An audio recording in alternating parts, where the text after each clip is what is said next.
అంటే ఈ అవార్డ్స్, ఈ బిరుదులు అన్ని అదే పనిగా పెట్టారు. వాళ్ళ అజెండాను రన్ చేయడానికి కోసం అని చెప్పేసి ఈ అవార్డ్స్ ని వాళ్ళు పెట్టారు.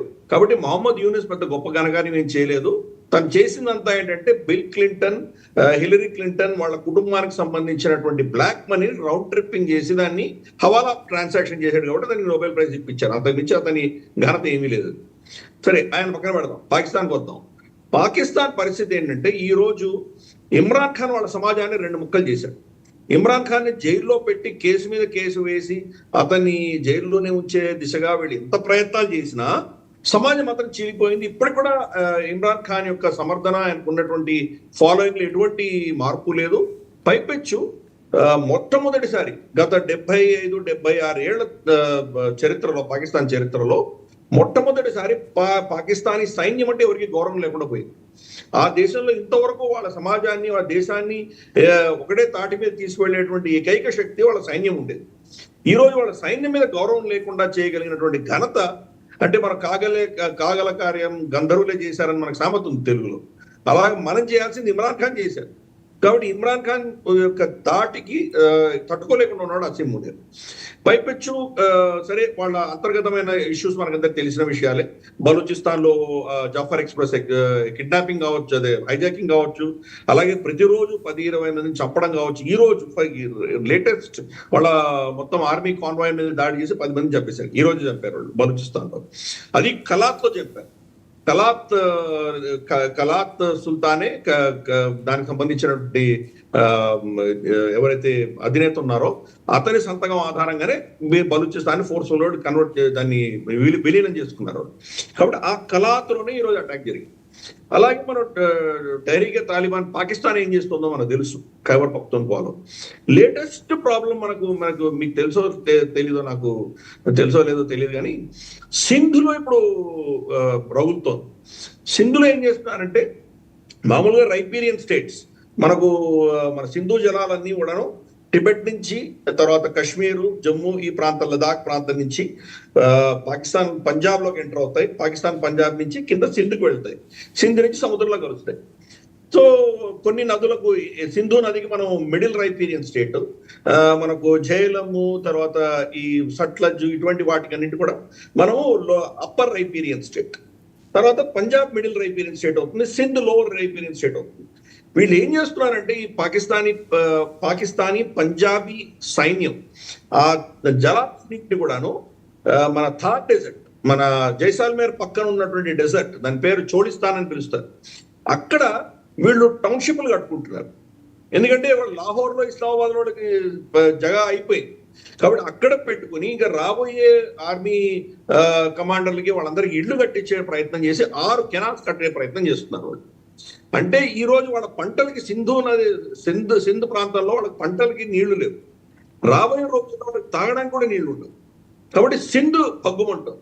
సో ఖైబర్ పఖ్తూన్ఖ్వా, సింధు, బలూచిస్తాన్ 3 పగ్గుమంటుంది. పంజాబ్ లో ఏమో ఇమ్రాన్ ఖాన్ దెబ్బకు మొత్తం సమాజం 2 ముక్కలైంది. సో ఈ పరిస్థితులలో అసీం మునీర్ తన అస్తిత్వం, తన సత్తా కాపాడుకోవాలంటే ఏం కావాలి? అంతర్గతమైనటువంటి సమస్యలకు బాహ్య శత్రువు కావాలి. కాబట్టి భారతదేశం తోటి ఏదో విధంగా వాళ్ళ కయ్యానికి కాలు రూపితే తను బతుకుతాడు ఫస్ట్, పాకిస్తాన్ బతుకుతుంది. లేకపోతే పాకిస్తాన్ స్వయాన ఆత్మహత్య చేసుకుంటుంది. మనం హ్యాపీగా కూర్చొని చూస్తున్నాం, పాప్కార్న్ పెట్టుకొని చూస్తున్నాం అది. కాబట్టి భారతదేశాన్ని ఇన్వాల్వ్ చేస్తేనే పాకిస్తాన్ అనే దేశం బతుకుతుంది, ఐడియాలజీ బతుకుతుంది, అసీం మునీర్ వాళ్ళ సైన్యం బతుకుతుంది. అందుకోసం ఇచ్చేశాడు. ఎందుకు? తనకు తెలుసు వాళ్ళ దగ్గర న్యూక్లియర్ వెపన్స్ ఉన్నాయి కాబట్టి, మనం వాళ్ళ దగ్గర అంత పిచ్చిమల్ని చేయం కాబట్టి, పెద్ద యుద్ధం వాళ్ళతో చేయం కాబట్టి. 2వ ప్రపంచ యుద్ధం అయిన తర్వాత ఈ రోజు దాకా 2 న్యూక్లియర్ పవర్ దేశాలు ఎప్పుడు యుద్ధం చేయలేదు. కాబట్టి అటువంటి పని జరగదు. కాబట్టి తను ఏం చేసినా చెల్లుతుంది అన్నటువంటి ఒక ఆలోచనతో చేశాడు. ఈరోజు చూస్తే ఈవెన్ పీటీఐ కూడా ఇప్పుడు ఆర్మీ చీఫ్ను సమర్థించింది. అంటే వాళ్ళ అంతర్విభేదాలన్నీ కలిసిపోయి వాళ్ళు దాన్ని మర్చిపోయి దేశంకి విపత్కరమైన పరిస్థితి వచ్చింది, మన మీద పడేటువంటి ప్రయత్నాలు వాళ్ళు చేస్తున్నారు. సో ఇది ఒక పెద్ద అచీవ్మెంట్ కింద భావించాలి, master stroke of Asim Munir కింద మనం భావించాలి, రైట్? సో అందుకని వాళ్ళ దేశం ఈరోజు బతికింది. భారతదేశం మనం ఇచ్చిన స్టేట్మెంట్స్ కావచ్చు, మన దగ్గర నుంచి వచ్చినటువంటి రిటారిక్ కావచ్చు, దానివల్ల ఈ రోజు పాకిస్తాన్ కి కొంత ఊపిరి వచ్చింది, దాని ఇంకొంతకాలం అది పాకిస్తాన్ గా ఉండేటువంటి అవకాశాలు వచ్చినాయి మనకి. అసీం మునీర్ కూడా బతికిపోయాడు. ఇది మనం అర్థం చేసుకోవాలి. రెండవ విషయం, మీరు ఎన్ని స్ట్రైకులు చేసినా, మీరు ఎన్ని బాలకోట్లు చేసినా, సర్జికల్ స్ట్రైక్స్ చేసినా, ఎక్కడెక్కడ మీరు కొట్టొచ్చినా వాళ్ళకి దానివల్ల ఏమి ఇంపాక్ట్ ఉండదు వాళ్ళకి. ఎందుకంటే అది ఒక టెర్రరిస్ట్ ఫ్యాక్టరీ. మీరు ఈరోజు 10 మందిని చంపితే వాళ్ళు 1000 మందిని తీసుకొస్తారు, మీరు 1000 మందిని చంపితే 1,00,000 మంది వస్తారు. కాబట్టి అది ఒక ఫ్యాక్టరీ. దీని మూలాలను మీరు టచ్ చెయ్యనంత వరకు దీనికి సమస్యకు పరిష్కారం ఉండదు. మూలాలు ఏంటి? ISI, Pakistan army, Punjabi regiment, వాళ్ళని టచ్ చేయాలి. వాళ్ళ ఇళ్లలో వాళ్ళ కుటుంబం సురక్షితంగా లేరు అన్న రోజే వీళ్ళు స్పందిస్తారు. వాళ్ళ పిల్లలు స్కూల్కి వెళ్ళడానికి భయపడుతున్నారు, వాళ్ళ భార్యలు మెక్డొనాల్డ్స్కి వెళ్ళి పిజ్జా తినడానికి భయపడుతున్నారు అన్న రోజు మాత్రమే వీళ్ళు తెలిసొస్తుంది. లేకపోతే అంతవరకు మీరు పష్తూన్లని ఎంతమందిని చంపండి, మీరు బలూచీలను చంపండి, సింధీలను చంపండి, ఆఖరికి ఈవెన్ పంజాబీ, కామన్ పంజాబీని కూడా చంపడం వాళ్ళు దానివల్ల ఏం ఇంపాక్ట్ ఉండదు. కాబట్టి అది టార్గెట్ చేయాలి. మన స్ట్రాటజీ ఏం ఉండబోతోందంటే, మనం యుద్ధం చెయ్యం, అఫీషియల్ గా యుద్ధం డిక్లేర్ చెయ్యం, కానీ వాడికి శాంతి లేకుండా చేస్తాం మనం. దీనికి ఒక డాక్ట్రిన్ ఉంది ఇప్పుడు, ఎస్పెషల్లీ ఇప్పుడు ఉన్నటువంటి ప్రపంచంలో. ఇది అఫ్కోర్స్ చాణక్యుడు అర్థశాస్త్రం ఎప్పుడో రాశారు ఆయన, పెద్ద ఆయన. దాని ఫిలాసఫీ ఏంటంటే, నో వార్ నో పీస్. యుద్ధం లేదు, శాంతి లేదు. ఆ పరిస్థితి ఈరోజు పాకిస్తాన్ మనం తీసుకురాబోతున్నాం. మొట్టమొదటి స్టెప్ ఈరోజు మనం మనకు ఇండస్ వాటర్ ట్రీటీని మనం సస్పెండ్ అబేయన్స్ లో పెట్టాం. దీని వెనకాల మనం చూస్తే కనుక ఊడి నుంచి ఇంతవరకు 2019 నుంచి 2025 వరకు, అంటే 5.5 సంవత్సరాలు 6 సంవత్సరాలలో ఎన్నో ప్రాజెక్ట్స్ కట్టాం మనం. చిన్న ఉపనదుల మీద మనం ప్రాజెక్ట్స్ కట్టాం.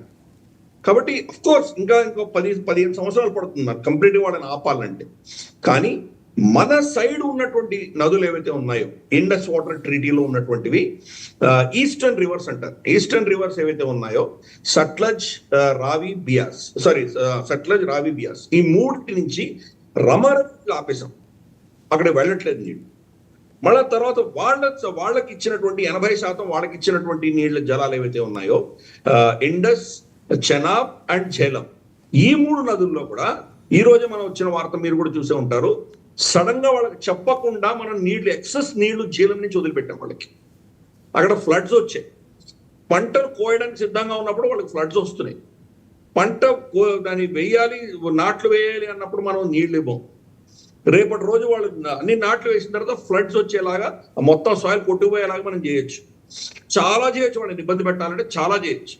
ఈ రోజు వాళ్ళకి మనం ఫస్ట్ డేటా ఇవ్వడం మానేస్తున్నాం. మనం మన సింధు నది జలాలు దానికి సంబంధించినటువంటి డేటా గతంలో ఇచ్చేవాళ్ళం, ఇప్పుడు ఇవ్వడం మానేస్తాం. కాబట్టి రాబోయే రోజుల్లో క్రమేపీ దీన్ని ఇంక్రీజ్ చేసుకుంటూ వెళ్తాం.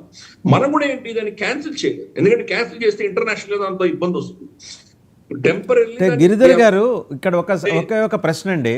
క్యాన్సిల్ చేస్తే ఇంటర్నేషనల్ కోర్ట్స్ దృష్టి కాదు, మనం ఒక సాటి మనిషితోటి ఏమన్నా వ్యవహారం నడిపితే ఇంటర్నేషనల్ కోర్టుకి వెళ్ళచ్చు. మనుషులు కాదు కదా, వాళ్ళు ఉగ్రవాదులు కదా. లేదు, ఇది వరల్డ్ బ్యాంక్ మనకు మీడియేట్ చేసి ఈ ఒప్పందాన్ని కుదిరించారు వాళ్ళు. అన్ఫార్చునేట్లీ అప్పటి నెహ్రూ ప్రభుత్వం ఏం చేసిందంటే, దీంట్లో ఎగ్జిట్ క్లాస్ పెట్టలేదు. మీరు దీని నుంచి బయటికి వైదొలగా లేనటువంటి పరిస్థితి. మనకు ప్రతిదానికి, ప్రతి రోగానికి ఏదో విరుగుడు ఉంటుంది కదా. మనకు ఆర్టికల్ 370 అసలు ఎవరు తీయలేరు. ఇది కాన్స్టిట్యూయెంట్ అసెంబ్లీ ఎప్పుడో డిజాల్వ్ అయిపోయింది కాబట్టి ఇది పర్మనెంట్ క్యారెక్టర్ వచ్చేసింది దీనికి అని చాలా పెద్ద నిపుణులందరూ చెప్పారు. ఏమైంది, తీసి పక్కన పడేసామా లేదా దాన్ని? సో చిన్న అమెండ్మెంట్ చేసాం. ఇప్పటిప్పుడు ఆర్టికల్ 370 ఉంది మన కాన్స్టిట్యూషన్. చిన్న అమెండ్మెంట్ చేసి దీని applicability of Jammu Kashmir.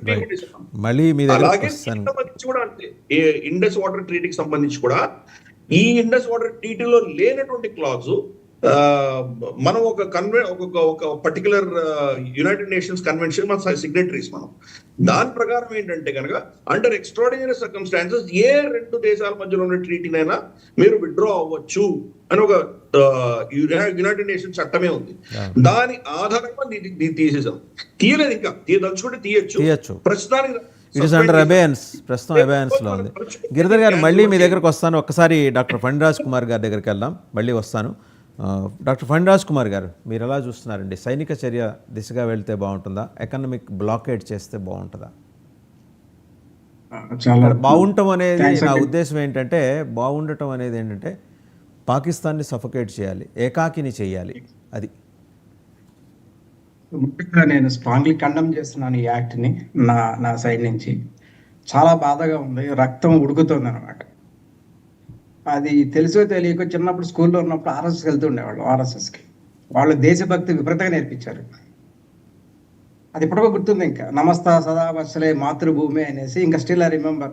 So ఇది 80s నేను వెళ్ళినప్పుడు స్కూల్లో వెళ్ళినప్పుడు నేర్పించింది అనమాట. స్కూల్లో ఉన్నప్పుడు అప్పుడు ఆర్ఎస్ఎస్లో. దానివల్ల అనుకుంటా చాలా బాధగా ఉంది. అది చాలా కష్టకాలం యాక్చువల్లీ. ఇది అందరికీ ఎవరైతే ఇప్పుడు క్షతగాతులు ఉన్నారో, చనిపోయారో ఫ్యామిలీస్కి చాలా కష్టకాలం. నేను దేవుడిని ప్రార్థిస్తున్నాను ఈ యొక్క కష్టకాలం మళ్ళీ ఎప్పుడు రాకూడదు అని. ఇట్లా చాలా వచ్చినాయి, ఇంత ముందు కూడా చాలా వచ్చినాయి. కొంతమంది పీస్ అంటారు, కొంతమంది సమయం పాటించాలంటారు, ఎమోషనల్ అంటారు, కొంతమంది ఎప్పుడో నెహ్రూ ఏదో తప్పు చేశారంటారు, లేకపోతే ఇందిరాగాంధీ తప్పు చేసింది అంటారు. ఇవన్నీ వేస్ట్ మాటలు అవన్నీ. ప్రతి ఒక్క నేను డిఫెన్స్లో ఉన్నప్పుడు మా సీనియర్ ఒక ఆయన చెప్పారు ఒకటి, every person will take the right decision at that moment. అది రేపు అది రైట్ కాకపోవచ్చు. సో నెక్స్ట్ వచ్చిన వాళ్ళు దాన్ని సరి చేసుకుని ముందుకు వెళ్ళాలి. అంతేగాని ఎప్పుడు 1940s, 70s, 60s ఎవరో ఏదో చేశారు, ఇప్పుడు కూడా మనం అదే పాట పాడుతూ మన యొక్క ఒక ప్రజెంట్ని మనం కొంచెం తక్కువ చేసి మాట్లాడుతుంటే అది కొంచెం తక్కువగా ఉంటుంది అనమాట. ఇప్పుడు కష్టకాలానికి తగ్గినట్టు అవుతుంది అది. ఇప్పుడు తప్పు మాది కాదు, ఎవరో 70s, 60s ఎవరో చేశారు దాన్ని. So that is what now today we are enjoying this problem. Articles కి మీరు సంఘీభావం తెలియజేశారా? ఒక్క బిల్లుతో సంఘీభావం తెలియజేశారా? ఏ బిల్లు సంఘీభావం తెలియజేశారు సార్? నిర్ణయాలు తీసుకోవడం తప్పని మీరు ఎలా మాట్లాడతారు సార్? Sorry to say. అదే నేను చెప్పేది, ఆ టైంలో వాళ్ళు తప్పు చేద్దామని ఎవరు అనుకోరు. ఆ టైంలో చెప్పండి సార్. ఇప్పుడు జరిగిన ఆర్టికల్ మీరు సంపూర్ణ మద్దతు తెలియజేస్తున్నారా? 370 ఆర్టికల్ రైటా రాంగా? విలాస్ జంబుల్ గారు, ఒక్క నిమిషం విలాస్ గారు లెట్ హిమ్ కంప్లీట్. మళ్ళీ మీ దగ్గరకు వస్తా, ఎలాగో నెక్స్ట్ మీరే మాట్లాడాలి. నేను చెప్పేది అంటే ఇప్పుడు జరుగుతున్న బాధని ఎలా అధిగమించాలి, మనం ఎలా మన డెసిషన్ తీసుకోవాలి. ఒక్క స్టెప్ మనం ప్రీవియస్ జరిగిన వాళ్ళ తప్పులను పక్కన పెట్టి ఇప్పుడు మనం రైట్ ఏం చేయాలి దానికి. ఐఎమ్ నాట్ వాళ్ళు తీసుకుని తప్ప రైట్ నేను మాట్లాడలేదు. సో మనకున్న టైంలో ఈ టైంను మనం ఎక్కడ కరెక్షన్ ఎలా చేయాలి, లాంగ్ టర్మ్ ప్లాన్ ఏంటి, షార్ట్ టర్మ్ ప్లాన్ ఏంటి, దాని మీద దృష్టి పెడితే కనుక everybody as a Indian origin we can take as a one word, ఒక తాటి మీద మనందరం ఉండొచ్చు. కొంతమంది అటు, కొంతమంది ఇటు, మళ్ళీ నెక్స్ట్ బయలుదేరతారు. మళ్ళీ ఒక 4 రోజులు అయిపోతే బయలుదేరతారు, మోడీనే చేశాడు అనేసి. మనం ఒక మెసేజ్ ఇవ్వాలి యాజ్ ఇండియన్ అనేసి. అది that is what I want to give that message from my side. We should do as one word, as Indian we are attacking Pakistan, not by party, not by any single person. So దీనికి long term గ్యారంటీగా military action ఉండాలి ఇమీడియట్గా. That is all immediate treatment. Right. అంటే ఇక్కడ నా ప్రశ్న చాలా సూటిగా ఉంది డాక్టర్ ఫణిరాజ్ కుమార్ గారు. ఇజ్రాయెల్ గాజా స్ట్రిప్ మీద దాడి చేసినట్టు దాన్ని ఏమంటారు, వడగళ్ల వాన మాదిరి దాడి చేయాలా, లేదా ఎకనామిక్ బ్లాకెడ్ అంటే చాలా వ్యూహాత్మకంగా దాడి చేయాలా? అంటే ఇక్కడ రక్తపాతం ఉండదు, కానీ ఒక 1-2 ఏళ్ల తర్వాత దాని ఇంపాక్ట్ అక్కడ స్పష్టంగా కనిపిస్తుంది. ఇప్పటికే ఇన్ఫ్లేషన్ తోటి పాకిస్తాన్ అని ఒక దేశం అని చెప్పుకుంటున్న ఒక టెర్రరిస్ట్ అవుట్ఫిట్ ఎలా సఫర్ అవుతోందో అది మరింతగా దిగజారిపోయి రేపు పొద్దున వచ్చి భారత్కి మోడీ గారి కాళ్ళకి దండం పెట్టే పరిస్థితి వస్తుంది. అది కావాలనుకుంటున్నారు. ఎందుకంటే సివిలియన్స్ ఎప్పటికీ మన టార్గెట్ కాదండి, మన ధర్మంలో అది లేదు. పౌర సమాజం మీద మనం దాడి చేయొద్దు. వాడు చేశాడు కదా అంటే వాడికి విచక్షణ కోల్పోయి చేశాడు. మనకి విచక్షణ ఉంది, మనకు ధర్మం ఉంది వెనకాల. మనకి 5000 సంవత్సరాల పూర్వం నుంచి మనకి చరిత్ర ఉంది, మిథాలజీ కాదు. I'm talking about the history. So 800 ఏళ్ల పాటు ఎడారుల నుంచి వచ్చిన ఆటవికులు మనల్ని పరిపాలించినా మనం చాలా సహనంతో ఉన్నాం. తర్వాత 200 ఏళ్ల పాటు ఆధునిక ఆటవికులు పరిపాలించారు, సహనంతో ఉన్నాం. బట్ స్టిల్ మన ధర్మం అట్లా